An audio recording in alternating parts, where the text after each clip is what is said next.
카르타 행성의 주민 여러분, 안녕하세요. 저는 새로운 식민지를 건설하기 위한 탐험대의 일원으로 지구라는 행성을 탐험했습니다. 그리고 그곳에서 이상한 것들을 많이 관찰했습니다. 오늘은 화성인들에게 도시 역사와 문화에 대해 한두 가지를 가르쳐 줄 수 있는 도시 시드니에 대해 이야기하고 싶어요.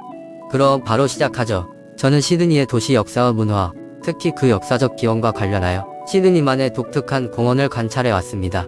시드니의 역사는 1788년 제1함대가 도착하기 전 6만 년 이상 이 땅에 살았던 원주민들로부터 시작됩니다. 정착민들은 완전히 다른 삶의 방식과 문화를 가져왔고, 이는 기존의 문화와 충돌했습니다. 하지만 시간이 지나면서 두 문화는 공존할 수 있는 방법을 찾았습니다. 시드니는 19세기의 주요 항구이자 무역과 상업의 중심지로 성장했습니다. 또한 이 기간 동안 시드니는 건축과 인프라 측면에서 큰 변화를 겪으며 마을에서 도시로 발전했습니다. 시드니의 역사에서 가장 눈에 띄는 측면 중 하나는 시드니가 처음에 형벌 식민지였다는 사실입니다. 영국 정부는 형벌의 한 형태로 죄수들을 식민지로 보냈고, 이는 도시의 성장으로 이어졌습니다. 죄수들은 도로, 다리, 건물 등 도시의 초기 인프라 대부분을 건설했습니다. 결국 이 도시는 형무소 식민지로서의 시작을 넘어 19세기의 상업, 문화, 혁신의 중심지로 성장했습니다. 시드니 하버 브리지와 오페라 하우스와 같은 도시의 상징적인 랜드마크가 많이 세워진 것도 이 시기입니다. 시드니 역사의 또 다른 중요한 측면은 이민의 중심지로서의 역할입니다. 시드니는 유럽, 아시아, 중동 등 세계 각지에서 온 많은 이민자들을 맞이하여 각국의 문화, 전통, 음식을 가져왔습니다. 이러한 다양성은 다양한 문화와 전통이 어우러진 시드니의 독특한 문화에 기여했습니다. 시드니의 문화적 다양성은 축제, 음악, 예술, 음식에서 잘 드러납니다. 길이가 1km가 넘는 우뚝 솟은 철골 구조물인 시드니 하버 브리지는 20세기 초에 건설되어 시드니 교통 인프라의 모습을 완전히 바꾸어 놓았습니다.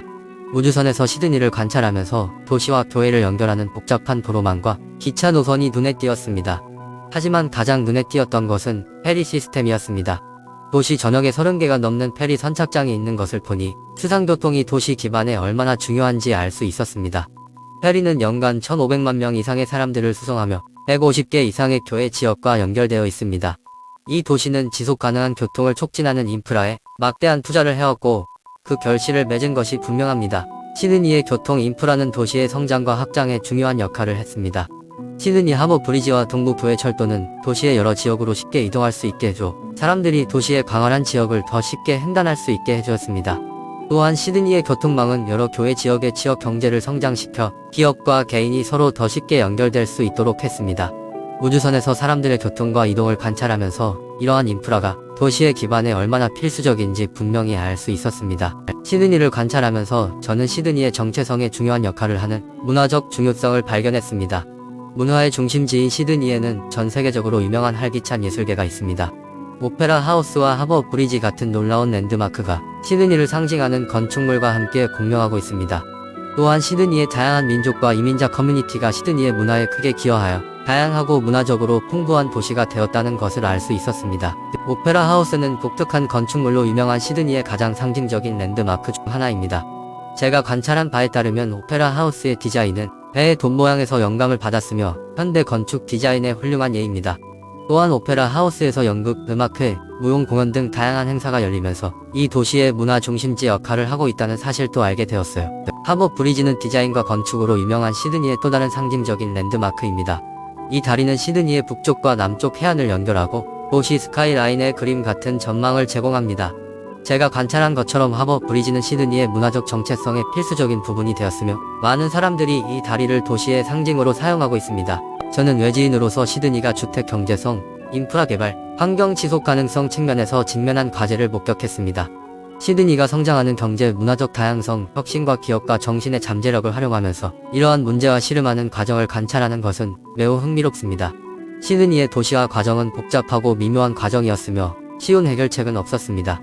하지만 시드니의 회복력과 적응력은 인상적이며, 이를 통해 인간의 독창성이 지닌 무한한 가능성을 엿볼 수 있습니다. 인프라 개발 또한 시드니의 중요한 과제였습니다. 시드니의 교통 시스템은 인구 증가를 따라잡지 못해 혼잡과 지연으로 이어졌습니다. 하지만 시드니는 경전철 시스템을 확장하고 자전거 도로를 더 많이 건설하는 등 대중교통에 많은 투자를 해왔습니다. 이러한 노력은 교통 옵션을 개선했을 뿐만 아니라 도시의 탄소 발자국을 줄이는 데도 도움이 되었습니다. 마지막으로 최근 몇 년간 시드니는 환경 지속 가능성을 최우선 과제로 삼고 있습니다. 시드니는 대기 오염, 물 부족, 기후 변화 등 수많은 환경 문제에 직면해 있습니다. 하지만 시드니는 이러한 문제를 적극적으로 해결하고 재생에너지원에 투자하며 엄격한 환경 규제를 시행해왔습니다. 그 결과 시드니는 탄소 배출량을 크게 줄였으며 다른 도시들이 따라야 할 모범이 되었습니다. 지금까지 수많은 도전을 극복하고 지구상에서 가장 활기차고 문화적으로 풍부한 도시 중 하나로 떠오른 시드니에 대한 이야기였습니다. 제 이야기가 흥미로웠다면 지구라는 행성을 다시 방문할 수 있도록 좋아요와 구독을 잊지 마세요. 이 콘텐츠에서 버그를 발견하면 댓글로 알려주세요. 마지막으로 유튜브에서 저와 같은 다른 세계 방문자들의 더 멋진 이야기를 찾아보세요. 안녕히 계세요.